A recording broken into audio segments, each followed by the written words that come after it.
Subscribe to our channel and press the bell icon and you would never miss an update from DreamShot.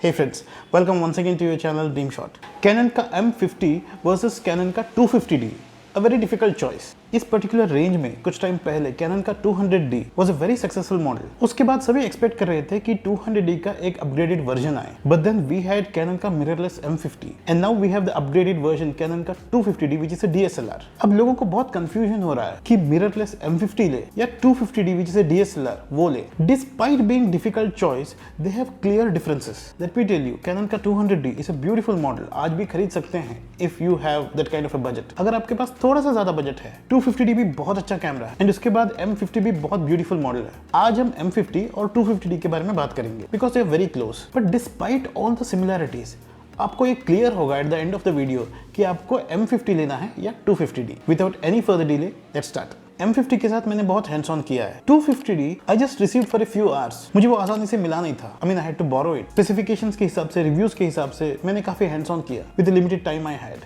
And and of the day मुझे पता चला कि clear differences है. उतना ही नहीं, एक और बात बताना चाहता हूँ. People talk about image quality और हमेशा मैं बोलता हूँ कि 99% जो इमेज क्वालिटी है वो डिपेंड करता है कि आप कैसे फोटो क्लिक करते हैं. And I am only talking about उस पर्टिकुलर रेंज में. अगर आप इमेज क्वालिटी का डिफरेंस देख रहे हो, 200D और 1DX Mark II, इस तरीके से डिफरेंस देखोगे तो इमेज क्वालिटी में डेफिनेटली आपको डिफरेंस दिखेगा.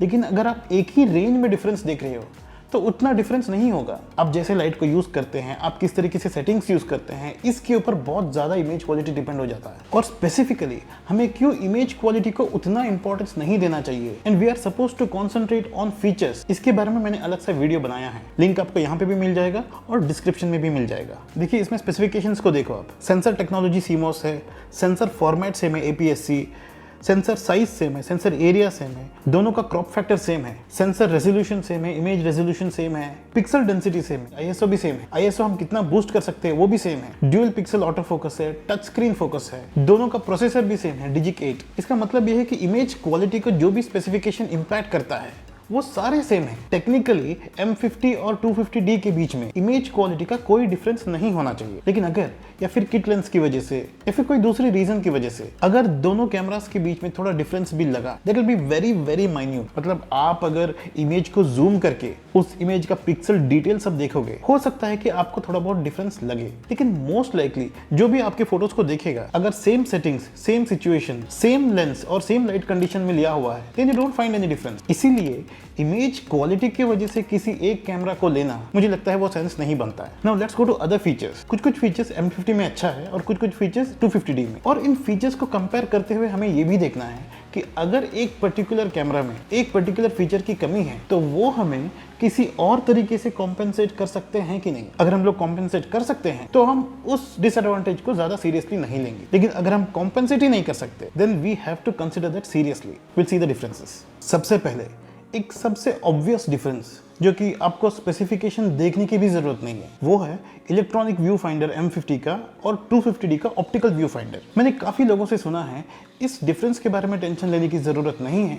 कुछ लोगों को ऑप्टिकल व्यू फाइंडर अच्छा लगता है और कुछ लोगों को इलेक्ट्रॉनिक व्यू फाइंडर अच्छा लगता है. कुछ हद तक मैं इसको एग्री करता हूँ, but to be very frank, हमें रियल वर्ल्ड में इमेज कैसे दिखता है इससे ज्यादा इंपॉर्टेंट है कि हमारा इमेज फाइनली कैसे आता है. मैं खुद DSLR यूज करता हूँ और मैंने इलेक्ट्रॉनिक व्यू फाइंडर का एडवांटेज देखा है. काफी साल फोटोग्राफी करने के बाद भी अगर वेडिंग जैसे सिचुएशन है जहाँ पे कंटिन्यूसली लाइट चेंज होता रहता है काफी सारे रीजंस की वजह से, वहां पे हम लोग इमीडिएटली सेटिंग चेंज करने लगते हैं और कभी कभी रिजल्ट वैसे नहीं आता जैसे हम चाहते हैं. व्यू फाइंडर में ठीक ही लगता है क्योंकि वो एक डायरेक्ट इमेज है, लेकिन हमारे जो रिजल्ट आएगा that depends on our settings. Electronic view finder का एडवांटेज है कि आप जैसे जैसे सेटिंग करते हैं वैसे ही वो व्यू फाइंडर में दिखेगा. So in a way you are seeing the final image. I feel especially beginners को this is a very big advantage. However I would still say it's up to the photographer. अगर आपको optical view finder comfortable है, then I think it's your choice. Second आता है frames per second. Usually हम लोग देखते हैं कि मिररलेस की जो FPS है it's more than DSLRs unless it's a very high and DSLR. तो इसका एडवांटेज है. काफी सारे लोग स्पोर्ट्स फोटोग्राफर्स नहीं होते, लेकिन अगर आप वेडिंग फोटोग्राफर भी हैं तो कभी कभी बहुत सारी सिचुएशन में आपको कंटिन्यूअसली क्लिक करना पड़ता है. आपको पता नहीं चलता एग्जैक्टली कौन सा मोमेंट इंपॉर्टेंट हो जाएगा. वो पूरा सीन को आप कंटिन्यूअसली क्लिक करेंगे. हो सकता है कि अगर आपको 5 फ्रेम्स पर सेकेंड जो शॉट्स मिलता है उसके बदले में 10 फ्रेम्स पर सेकेंड अगर मिले, देन प्रोबेबली आप कुछ ऐसे मोमेंट फ्रीज कर देंगे जो 5 FPS में आपको नहीं मिलेगा। अगर डिफरेंस 1-2 FPS का है, then it wouldn't have been a big deal. लेकिन M50 का 10 FPS है और 250D का 5 FPS है, which is a big deal. Even when clicking the portrait photos, कभी कभी जब मॉडल एक्शन करती है, हम लोग कंटिन्यूसली क्लिक करते रहते हैं। कुछ एक ऐसे मोमेंट आता है जिसमें उनका पोज या फिर उनका स्माइल अच्छा लग जाता है। सो ज्यादा फ्रेम्स पर सेकेंड होना फोटोग्राफी में इट्स एन एडवांटेज। तीसरा एडवांटेज है 250D का, जिसका बैटरी बहुत पावरफुल है। 1000 से भी ज्यादा आपको मिल जाता है इमेजेस, मतलब लगभग आप सुबह से शाम तक फोटो क्लिक करते ही रह सकते हो। और अगर हम लोग कंपेयर करें तो M50 का बहुत कम इमेजेस है, 200 से थोड़ा सा ज्यादा है बस। अगर आप वेडिंग फोटोग्राफर हो देन डेफिनेटली आपके लिए ये बहुत कम है। However if battery is a problem, हम लोग मल्टीपल बैटरीज रख सकते हैं डिपेंडिंग ऑन आप क्या करते हो सकता है कि आप एक और एक्स्ट्रा बैटरी के लिए इन्वेस्ट करेंगे, पैसा ज्यादा जाएगा, लेकिन हमारे पास ऑल्टरनेट तो है। सो 250D is definitely a big advantage. लेकिन अगर आप एक्स्ट्रा बैटरीज लोगे, depending on what you do, you can compensate that. Ideally, जितना छोटा कैमरा होता है उतना अच्छा है। उसका मेन एडवांटेज तब होता है जब आप फ्लाइट में ट्रैवल कर रहे हो, आपके लिए वेट भी बहुत बिग डिफरेंस कर देता है। उतना ही नहीं, आप एक ऐसे प्लेस में जा सकते हो, वहां पे जो सिक्योरिटी गार्ड्स होते हैं बड़े बड़े DSLR देख के हो सकता है कि आपको रिस्ट्रिक्ट कर दे। 250D बहुत बड़ा कैमरा नहीं है, वो भी छोटा ही है, but M50 is too small, digicam जैसे दिखता है। So that is definitely going to be an advantage. लेकिन 250D का अलग सा एडवांटेज है, उसका ग्रिप अच्छा है, better than M50। So you have to decide which is important for you. एक स्ट्रॉन्गर ग्रिप की जरूरत है या फिर you want to make it easy for you during the travel. अगर आप लाइव स्क्रीनिंग करने वाले हैं, मतलब प्रेडोमिनेंटली आपका जॉब ही वो है, देन M50 से बिग एडवांटेज। लाइव स्क्रीनिंग करते वक्त आई डिटेक्शन, फेस डिटेक्शन सब काम करता है, लेकिन M50 में मैनुअल फोकसिंग ही होगा। You have to consider this. Cameras के ऊपर जो हॉर्स शू होता है, जहाँ पे हम लोग फ्लैश डालते हैं, यूजुअली हम लोग इस बारे में बात नहीं करते हैं, बट इस केस में ये बहुत इंपॉर्टेंट हो जाता है। इसका रीजन क्या है पता नहीं, कैनन ने 250D में एक सेंटर पिन जो होता है उसको निकाल दिया है। इससे होता क्या है, आपको कैनन का फ्लैश ही यूज करना पड़ेगा, जो बहुत महंगा आता है। थर्ड पार्टी जो फ्लैशेस होता है उसके और कैनन फ्लैश के बीच में जितना प्राइस का डिफरेंस है उतना परफॉर्मेंस का डिफरेंस नहीं होता है। कैनन ब्रांड जो है डेफिनेटली बेटर फ्लैशेस बनाता है, बट कुछ जरूरत से ज्यादा ही महंगा होता है। 2000-3000 में हमें लोकल फ्लैशेस मिल जाता है। हाउएवर 250D के ऊपर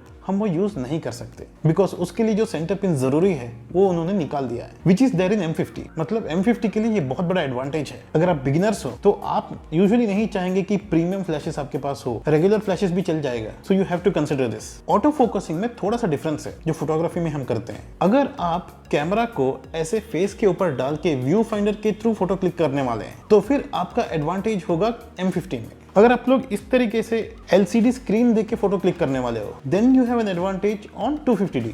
उसका रीजन ये है कि जो M50 जो है, व्यू फाइंडर और LCD दोनों में उसका ऑटो फोकस पॉइंट्स एक ही है, which is around 99 to 143 auto focus points. Same है व्यू फाइंडर और LCD स्क्रीन में, दोनों में ड्यूअल पिक्सल ऑटो फोकस भी है, फेस ट्रैकिंग भी काम करता है। लेकिन जब हम 250D के बारे में बात करते हैं तो व्यू फाइंडर में 200D की तरह सिर्फ 9 ऑटो फोकस पॉइंट्स है with 1 centre cross type auto focus point, और ड्यूअल पिक्सल काम भी नहीं करता है। लेकिन अगर आप LCD स्क्रीन में मतलब लाइव मोड में इस तरीके से देख के फोटो क्लिक करने वाले हो, then you have an advantage on 250D। Close to 4000 auto focus points है, ड्यूअल पिक्सल ऑटो फोकस भी काम करता है, आई डिटेक्शन है, फेस डिटेक्शन है, सब कुछ है, और ये सब फंक्शनलिटीज बहुत अच्छे से काम करता है। सो व्यू फाइंडर में देख के फोटो क्लिक करते हो M50, एंड लाइव मोड में उतना डिफरेंस नहीं है। अगर आप लाइव मोड में ही फोटोज क्लिक करते हो और व्यू फाइंडर कभी देखते भी नहीं हो, then there is a huge advantage on 250D। एक और एडवांटेज है 250D का, क्योंकि वो DSLR है, लेंस ऑप्शंस बहुत है, और क्योंकि कैनन में अभी तक मिररलेस में उतना लेंस ऑप्शन नहीं है। It's the same for M50। लेकिन जैसे मैंने कहा, उसको कॉम्पेंसेट करने के लिए हमारे पास एडाप्टर्स है। Mirrorless body to DSLR lens के एडाप्टर आता है M50 के लिए, जिसको मैंने यूज किया हुआ है। ऑटो फोकस में भी उतना डिफरेंस नहीं है, एडाप्टर का परफॉर्मेंस अच्छा है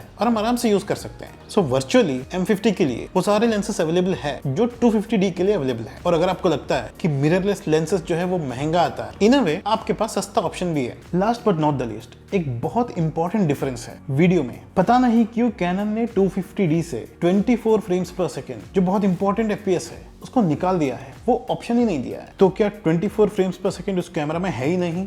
है, लेकिन 4K में है। और इन दो कैमरास में 4K के ऊपर बहुत कंडीशन अप्लाइड है। दोनों क्रॉप फैक्टर कैमरास है, मतलब पहले से ही काफी क्रॉप है। उसके ऊपर 4K में अलग सा क्रॉप होता है, उसमें ड्यूअल पिक्सल ऑटो फोकस काम नहीं करता है। और आप तो जानते ही है कि बैटरी और मेमोरी कार्ड दोनों का कंजम्पशन बहुत होता है 4K में। और सिर्फ 4K में ये ऑप्शन रखना 24 फ्रेम्स पर सेकंड का, I don't think it was a good idea for them to do this. जब इस तरीके का 4K है, हम ज़्यादा 4K यूज़ नहीं करेंगे। इट्स गुड 4K इंक्लूडेड है इन कैमरास में। अगर हमें 4K की ज़रूरत है, वाइड लेंस लेके, क्रॉप फैक्टर अवॉइड करके, ड्यूअल पिक्सल ऑटो फोकस अगर नहीं है तो मैन्युअली ढंग से फोकस करके हम यूज़ कर सकते हैं। ये 4K वेस्ट नहीं है, लेकिन सिर्फ 4K में 24 फ्रेम्स का ऑप्शन रखना आई don't think so it's a good thing. So 250D का ये मेजर डिसएडवांटेज है। M50 में HD में 24 फ्रेम्स पर सेकंड का ऑप्शन है, तो हम लोग जो रेगुलरली यूज करते हैं 24 फ्रेम्स पर सेकंड वो यूज कर सकते हैं। अगर हम लोगों ने 30 फ्रेम्स पर सेकंड में शूट किया और उसको 24 फ्रेम्स पर सेकंड में कन्वर्ट किया, even in that case will not be so convinced with the video. So अगर आप बहुत वीडियोस बनाते हैं देन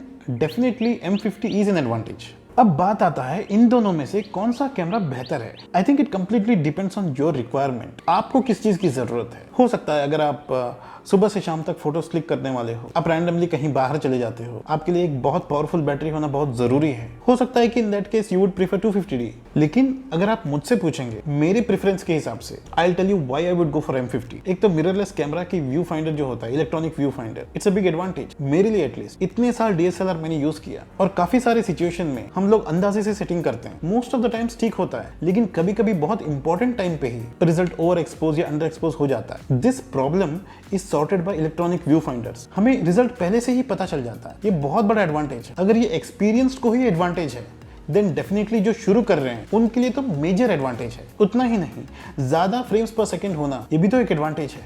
आप कंटिन्यूसली क्लिक करते हो और ये एक्सपेक्ट करते हो कि इन सारे फोटोज में कोई एक कैंडिड ऐसे फोटो आ जाए विच इज वेरी इंप्रेसिव। अगर आप M50 लेंगे तो आप कोई भी फ्लैश ले सकते हो। 250D लेंगे तो आपको महंगा ब्रांडेड फ्लैश ही लेना पड़ेगा। ये पॉइंट खासकर बिगिनर्स के लिए है जो एक पर्टिकुलर बजट के अंदर ही एक्सेसरीज को लेना चाहते हैं। मेरे लिए कैमरा जितना छोटा होता है उतना अच्छा है। It's very comfortable. और जब आप फ्लाइट में जा रहे हो, बैग का वेट जितना भी कम है उतना आपके लिए एडवांटेज है। मैं 5D Mark III लेके घूमता रहता हूँ, so I know the disadvantage. मेरा प्रेफरेंस है कैनन का M50, लेकिन आपका प्रेफरेंस क्या है?